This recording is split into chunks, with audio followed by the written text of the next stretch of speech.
When I worked at United Talent Agency some time ago, a little over a decade ago, one of my bosses, Darren Bogosian, had once told me what the essence of agenting was. And he told me that it was essentially the idea of managing expectations, getting someone to buy something from you and then thank you for it once everything was said and done. Now, with that in mind, I'm kind of trying to set some expectations as far as what you can be seeing on Saturday as Michigan plays Indiana. I hope you avoid some potential meltdowns if things don't go Michigan's way. Let's talk about it on this episode of Locked On Wolverines.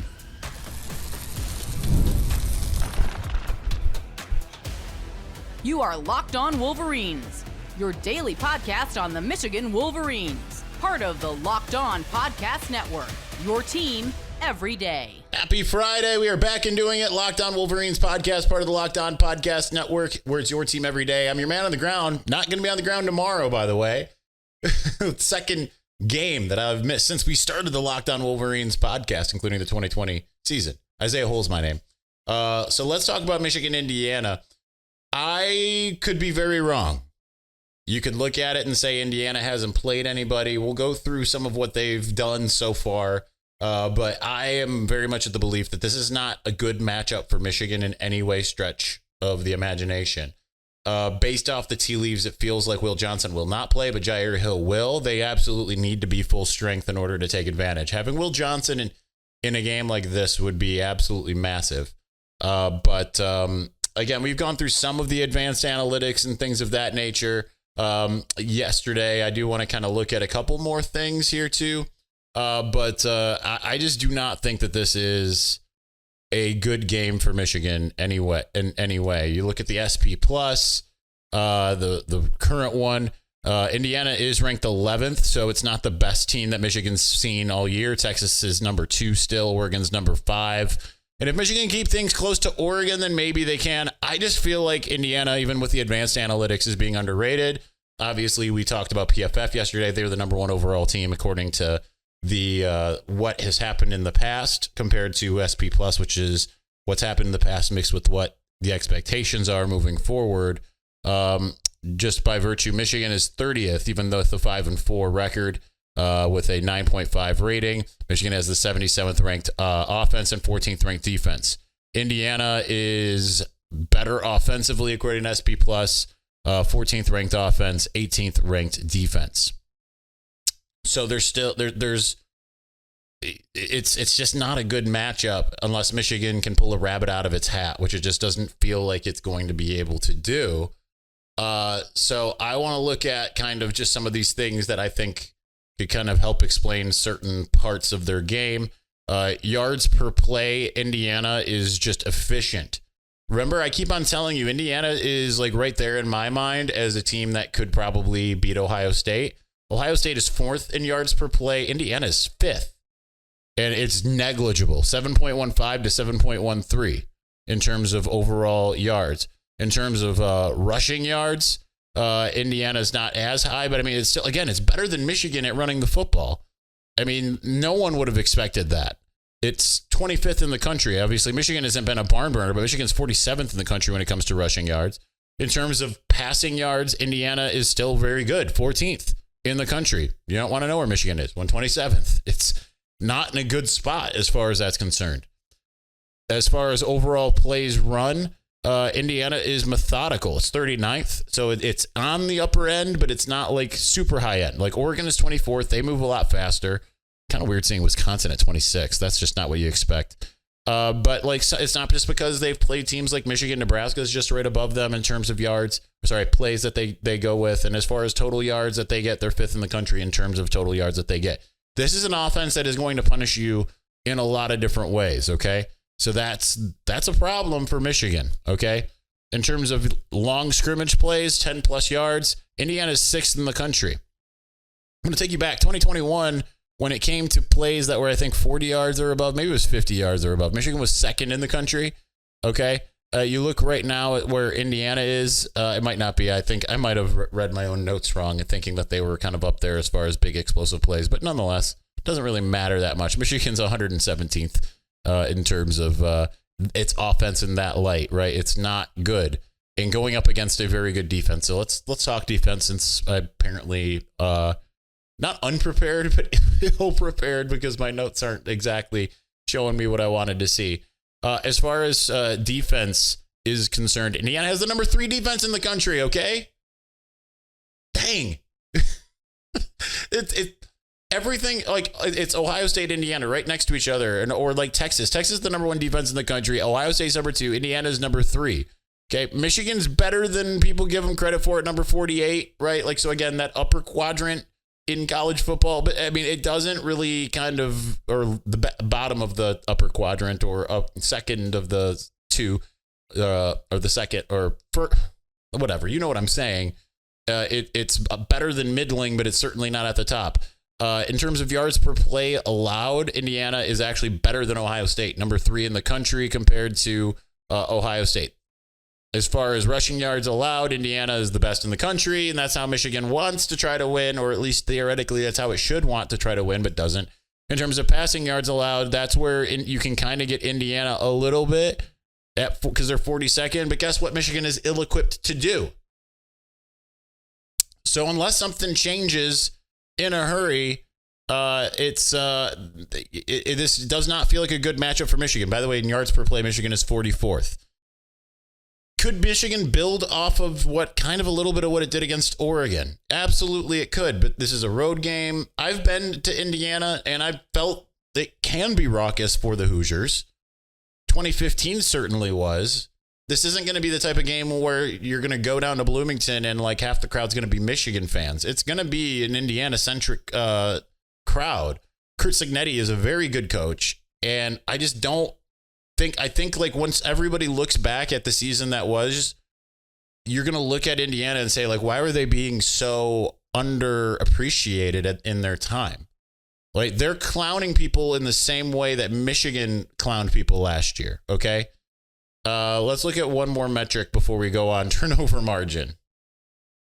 Where's Michigan's struggle? Now, it's done good each of the last 2 weeks, so that's good news.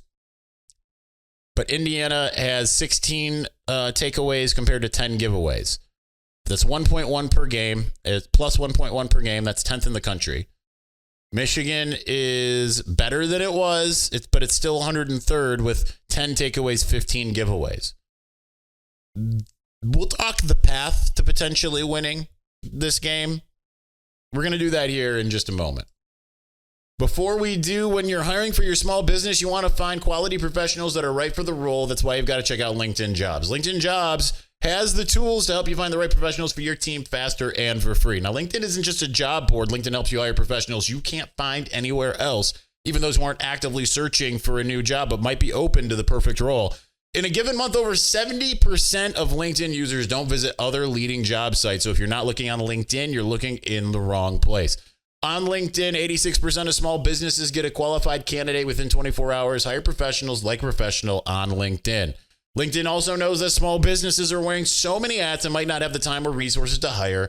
And that's why they've created a new feature that helps you make the process easier, that writes the job descriptions for you, and it makes your life so much better. So post your job for free at linkedin.com/lockedoncollege. That's linkedin.com/lockedoncollege to post your job for free. Terms and conditions do apply.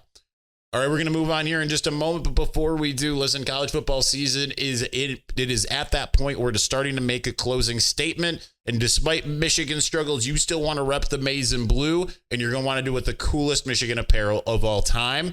So you've heard me talking about it for years. You've seen me wearing it frequently, and that's the gear I get from Home Field Apparel. Home Field is a premium collegiate apparel company based out of Indianapolis. We've had Connor Hitchcock, the CEO, here on the show before.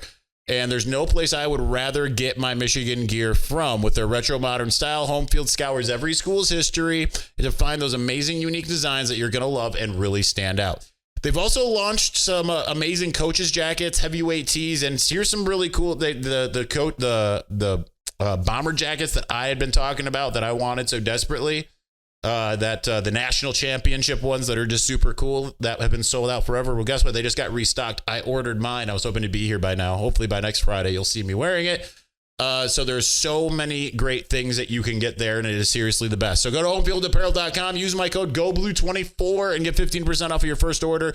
Homefieldapparel.com, promo code GOBLUE24 to get 15% off of your first order. Homefield Apparel, just the coolest college gear anywhere.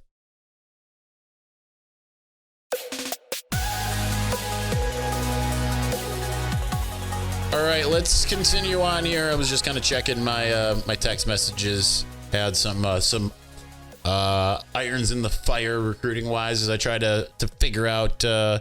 It's Elijah Dotson still not committed. That definitely hampers your Bryce Underwood recruitment. But today, if you are watching this before too late, I know there's going to be a big tailgate at Belleville High School. And I'm actually going to go there per the request of some people close to the Belleville program who would like to see Bryce Underwood at Michigan, who have insisted that it would help. So I know there's people that again, they're just going to say he's not coming here. And what difference does it make? Okay, Eeyore. Like, here's the difference between me and the Eeyores is I'm actually talking to people who are around either Michigan or around Bryce Underwood. Okay. So they're like, yeah, that would help. It's you got to show him some love. He hasn't been getting the same love like he's been getting from LSU fans, right? Because he's been committed to LSU for almost a year. So there's a lot to make up. Having a bunch of people at his high school game certainly is a part of that. So at least according to those who asked me to go. So I will be there. All right, let's talk Michigan, Indiana again. What does Michigan need to do to be able to beat Indiana? I mean, number one, it needs to be able to somehow look like the boa constrictor again. And to do that just means it needs to sustain drives offensively. You need to play keep away from their offense, which is potent. It is absolutely potent, and they can drive the field. Kurtis Rourke is, I would imagine, the best, rated the best quarterback in the Big Ten. I'm going to look it up real quick on PFF. I don't think it's probably even close. I think that he's just absolutely incredible at what he's been doing here. By position, let's see passing grades. Gotta change it real quick. Here's the problem when I call audibles. It changed it back to all. Well, Kurtis Rourke is number. I can tell you right now because Kurtis Rourke. I needed to select just the Big Ten. Kurtis Rourke is number 2 in the country behind Jackson Dart in terms of passing grade on PFF. Number 2 in the country. He's very good. Okay. But yeah, in the Big Ten, he's rated higher than Dylan Gabriel. The best Michigan's played to this point is, aside from Dylan Gabriel, is Max Brosmer. You need to force him into having to be in the same situation as Max Brosmer, which I know people at that time felt like, man, this guy's passing all over. Well, look, he's number 3 in the Big Ten right now. He's actually done a pretty good job with an 86.5 grade, which is still very far below Kurtis Rourke, who's 92.4. Okay. Where, if you want to know where Davis Warren is, he's actually at number 8, not just behind Will Howard, ahead of Miller Moss. So for those who are clamoring, if Miller Moss entered the portal, please come. I understand he's got way more yards and, can sling it, but, he's got a worse grade overall than Davis Warren. So volume doesn't necessarily, might change that if Davis Warren was asked to do more and played the whole season. Regardless, Kurtis Rourke is atop that leaderboard. You've got to find a way to get to him and force some mistakes. That's going to be a difficult proposition, especially as they don't have the best offensive line in the country, but it's pretty good. Pass block 83.6 grade. That's number 11 in the country. Michigan's not in the top 50. Okay, so that poses an issue as far as run blocking. They're 14th in the country. Again, with the things that Indiana's done, and I understand they haven't played anyone that's been absolutely insane. If you slapped on a Wisconsin on there, you'd be sitting there being like, oh man, this is bad. This is really bad. And I understand that there's a lot of you out there that probably understand that this is probably going to not be a good situation, but are going to still melt down and say, can't even beat freaking Indiana. Okay, well, this is not an Indiana that we have seen in our lifetimes. And I pretty much can say that for anyone alive, because this, I think, is the best Indiana team of all time. Now, like I said, you got to force Kurtis Rourke into some mistakes. I think that this is going to require a level of discipline, both from the players as well as the coaches. Okay. It's going to take an insane game plan. Now, here's the good news is they have yet to face a defensive front anywhere of the caliber of what they're about to see. Again, Michigan, number 1 pass rush in the country. Indiana's got the number 3, so that's fun. As far as teams that they have faced that have had a high-end pass rush, Nebraska is number 18. That's the best that they have seen to this point. Okay? Again, they're sitting at like a 79.1 grade compared to Michigan's 90.7. So as long as Michigan is fielding its pass rush, then that's a pretty good scenario. As far as run defense is concerned, Michigan is 5th. Indiana also defensively really good, number 6. The top run defense that they have seen to this point is, did they play Minnesota? I don't remember if they played Minnesota. I would have to look. But nonetheless, I mean, it is just not a very good situation for the Wolverines that they have to face this team. But force them into some offensive mistakes. You need to be plus in turnover margin. You can't turn the ball over at all. And you're just going to have to be really decisive if you're Davis Warren, and Michigan's going to have to be able to run the ball, keep away, slow the game down, do all the types of things that we are accustomed to seeing Michigan doing, which is not what we have seen at all this year. You have Davis Warren starting, but it kind of almost has to be kind of almost the USC game plan. Pin them deep, play the field position game, get off the field on 3rd down, and be able to run the football, pass when needed. Right? Like you're not going to win a shootout against these guys. You're going to have to out physical them up front, get them into 3rd and long situations, and then convert. You're going to need a couple turnovers in order to win. It is possible. Michigan has the athletes, right? Michigan is, I would say, more talented overall. You're going to see way more high-end talent and way more talent overall probably from this team end up going in the NFL draft. But Indiana is disciplined. It is smart. It is good. And it's just going to be a very, very difficult matchup for the Wolverines in terms of that. So you're also going to have to be very careful when it comes to penalties. Okay. Michigan is actually very good now. Weirdly, it's gotten better as far as the penalties. It's one of the least penalized teams in the country, 24th in the country. Indiana's 30th. You have to be on the better side of that. That's just kind of the ledger that we're looking at. Michigan has to be on the better side of everything.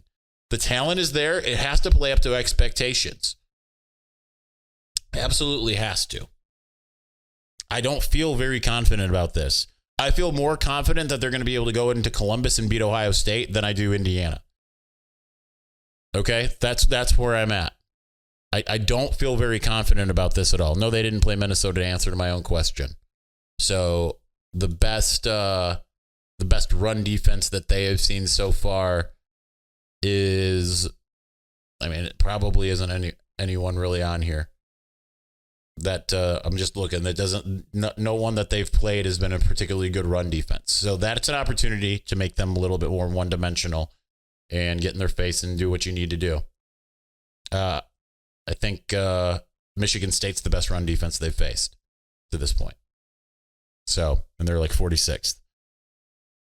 I'm not feeling good about this one. And I'm just trying to help you manage the expectations. Curt Cignetti is on a mission and he's really got his team humming. They're playing with all kinds of confidence. This isn't a situation where these guys, especially with a lot of transfers, Indiana has always played Michigan tough anyway.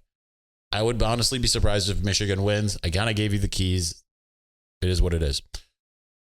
So with that in mind, let's get to my prediction. Let's do that here in just a moment. But before we do, listen, now is the perfect time to start getting your portfolio in order, start investing. I don't know how to do any of that stuff. I'm starting to learn. But if you already have or you want to learn, got the right service for you, and that is Robinhood Gold. With Robinhood Gold, you don't need a silver spoon to eat up the financial favors of the 1%. Robinhood Gold allows others to get the rates and perks usually reserved for the high society. Now, the resourceful individual with Robinhood Gold can earn the very liberal rate of 4.5% APY on an uninvested cash and be rewarded with a handsome 3% retirement bonus on an IRA account. Now, Robinhood Gold provides the privileges of a high net worth for any net worth. These generous benefits are now available for only $5 a month. The new gold standard is here with Robinhood Gold. Sign up at Robinhood.com/gold. Terms apply. For specific disclosures, visit Robinhood.com/gold. Investing involves risk. Rate may change. Gold membership is offered by Robinhood Gold LLC. All right, we're going to continue on here in just a moment. Before we do, listen, we have an NFL game it's in the books. We got another one several coming up on Sunday and Monday. So get ready to tackle that action with FanDuel, America's #1 sports book, because right now new customers can bet $5 and get $150 in bonus bets if you win. So the FanDuel I can't speak today. The FanDuel Sportsbook gives you everything you need to place live bets on the NFL all in one place. So when you get a hunch in the middle of a game, you can check out the latest stats, view live play-by-play, and so much more on the same exact page where you placed your original bet. So visit FanDuel.com to join today. You'll start with $150 in bonus bets if you win your first $5 bet. That's FanDuel.com. Never waste a hunch and make every moment more with FanDuel, an official sports betting partner of the NFL.